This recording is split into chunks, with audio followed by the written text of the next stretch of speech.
Պարոն Ավինյան, ես այս ձեր բերած նախագիծը դիտարկում եմ պոպուլիստական, սա զուտ նախընտրական փուլի քարոզարշավի միջոց եք դուք դիտարկում, նորից այն նախկին ներկայի թեզի համար եք ստեղծում, մի դրվագ հիշեցի մի պահ, այնտեղ մարտի 1-ի կոշիկ էր, երեխայի կոշիկ էին պտտում, այնտեղ հետո բաներ, ինչ-որ ծրար կար, զինվորի, այդ նույն շոուից Աբաջանի պապու, այդ նույն մեխանիզմերն եք կիրառում հիմա, դուք եթե 2 տարի է քաղաքային իշխանություն եք, արդյոք մանկապարտեզների հետ կապված դրվագներ դուք չգիտեիք, դիմեիք դատախազություն, ամբողջ պետական ապարատը ձեզնով եք արել, դատական համակարգ,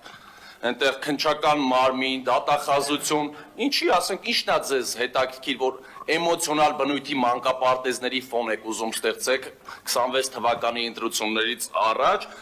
ես օրինակ առաջարկում եմ ճանապարհների մասով էլ դիտարկեիք, բայց ինչի՞ չեք դիտարկել, որ որոշ ճանապարհներ բնակիչներից, օրինակ Շուշի թաղամասը, որտեղ ես բնակվում եմ վերևը, ճանապարհը սեփականացված է, մեր 30 տարվա ճանապարհը, Շուշի թաղամասը, ոնց ասեմ, սեփական գնել է։ Այս պահին շատ վատ վիճակում է ու մարդու սեփականությունն է պարզվում, aber ինչի՞ հետ չեք դիտարկում, այդ այգիները, որ ասում եք չենք մտցնում, թե մի քիչ երեխաների մասը շատ էմոցիոնալ ֆոն է ապահովում ընտրությունների համար, նախկին ներկայի այդ բազարը ձեր նորից անեք։ Ես կարծում եմ, սա պոպուլիստական նախագիծ է, եթե դուք իրական երևանցիների, մեր երեխաների մանկապարտեզների մասին էիք մտածում, կարելի էր այդ ամեն ինչը շատ սիրուն այս 2 տարվա մեջ դատախազությանը ներկայացնել, ոչ թե պոպուլիստական սենց PR-ների նախագծեր բերել։ Պարոն Գալջյան, ես ընդհանրապես էմոցիոնալ չարտահայտեցի, շատ հանգիստ էի ելույթ ունենում, ի տարբերություն ձեզ, եւ ձեզ խորհուրդ կտամ հաջորդ անգամ խոսելուց ավելի զուսպ լինել եւ նաեւ բառապաշարի առումով, ինչ վերաբերում է ձեր ասացի բովանդակությանը ֆոն ստեղծելու, ես հասկանում եմ, որ ձեր համար մի քիչ տհաճ process է սա լինելու, բայց սա լինելու է եւ ձեզ խորհուրդ կտամ հանգստությամբ հետեւել այդ process-ի։ Արձագանք։ Պարոն Ավինյան, նախ հիմա նշեմ, որ ես քաղաքական process-ների մեջ իմ ամբողջ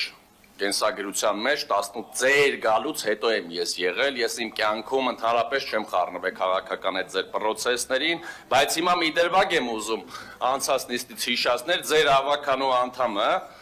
այսպես ձևակերպեմ, այս պահին գնահատականը չեմ տա վերջնական, կսպասեմ իր արձագանքին, ստախոս զրպարտիչ բանսարկու կանվանեմ, եթե չընդունի իր սխալը,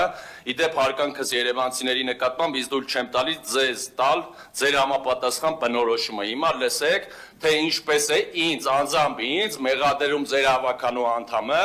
Խաչատրյան ազգանունով, որ ես ընտրակաշառք եմ բաժանել կամ ընդունում եք ստախոս զրպարտիչ բանսարկու լինելը կամ հանցագործություն կոծկելը, այսինքն եթե ես նման տեղեկատվություն ունեցեի մասին, հիմա լսեք։ Մեկ վայրկյան ներողություն եմ խնդրում, լսեք իր խոսքը։ Ամենայն հարգանքով, պարոն Սարգսյան, տեսեք, պարոն Սարգսյան, մտքերի փոխանակության ժամանակ դուք ձեր բարձրաձայնվող, ձեր կողմից բարձրաձայնվող թեզը չէ, մեկ վայրկյան չենք կարող լսել, որովհետև պարոն Սարգսյան, եթե բան չունեք ասել, դուք ելույթով